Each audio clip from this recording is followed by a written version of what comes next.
Actually నాకు bad boys అంటేనే చాలా ఇష్టం. ఎందుకంటే అలాంటి బాయ్ ఫ్రెండ్తో కాలేజ్కి వెళ్ళినప్పుడే ఓ పొగరు ఉంటుంది కదా. యాక్చువల్లీ నాకు బ్యాడ్ బాయ్స్ అంటేనే చాలా ఇష్టం. ఎందుకంటే అలాంటి బాయ్ ఫ్రెండ్తో కాలేజ్కి వెళ్ళినప్పుడే ఓ పొగరు ఉంటుంది కదా. This irresponsible, atrocious, reckless nuisance boy of 2018 batch. ఈ ఇంజనీరింగ్ హిస్టరీలోనే 48 ఎగ్జామ్స్ సప్లీస్ ఉంచున్నాడు ఎప్పుడు లేడు కదా. అయితే మొదటి నేనే అయితే పోలా.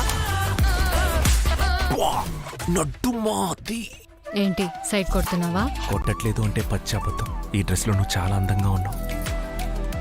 నువ్వు ఎంత లవ్ చేస్తున్నావని నీ కిస్ లో చూపే.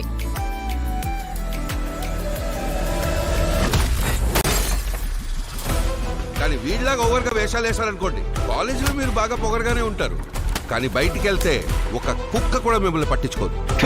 మా అందరి దగ్గర డబ్బులు తీసుకొని మీ ఇంట్లో జీతం అని చెప్పిస్తున్నావే, నీకు సిగ్గులేదరా? వాడు మనకు దొరికిన వరవమ్మా. ఎలాగైనా ఆ 10 లక్షలు మనం తెచ్చేవాలి. నేను లవర్ గానే చూడొచ్చు, లైఫ్ పార్ట్నర్ గా చూడలేనని. అదే ఏ ఎందుకంటే నువ్వు ఒక ఫెయిలియర్ రాఘవన్. వదిలేమావా, నేను నీ లవ్వర్ అయితే ఎప్పుడో వదిలేస్తుండేవాడిని. ఇలా నువ్వే నిన్ను నాశనం చేసుకోకుండా లైఫ్ లో సక్సెస్ అయ్యే మార్గం చూడు. నేను ఇప్పుడు 48 సప్లీస్ రాసే ఇంట్రెస్ట్ లేదు, టైము లేదు. నేను ఇప్పుడు వెంటనే సక్సెస్ఫుల్ అవ్వాలి. దీనికి దారులు తమ్మి. ఏంటి సార్? బట్ నాకిప్పుడేదో తప్పు అనిపిస్తోంది. అవును తప్పేరా, కానీ ఓ తప్పు చేయడం వల్ల లైఫ్ మారుతుందంటే ఆ తప్పు చేయడంలో తప్పే లేదు.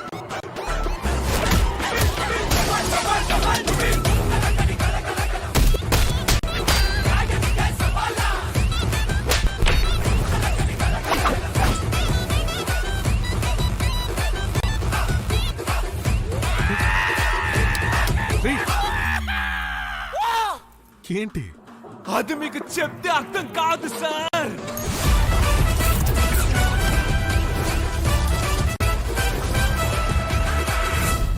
ఏ అభి, చక్కగా చదువుకొని మంచి అబ్బాయిలా ఉంటే అమ్మాయిలకి బాగా నచ్చుతుందంటారే, అదంతా పచ్చి అబద్ధం కదా.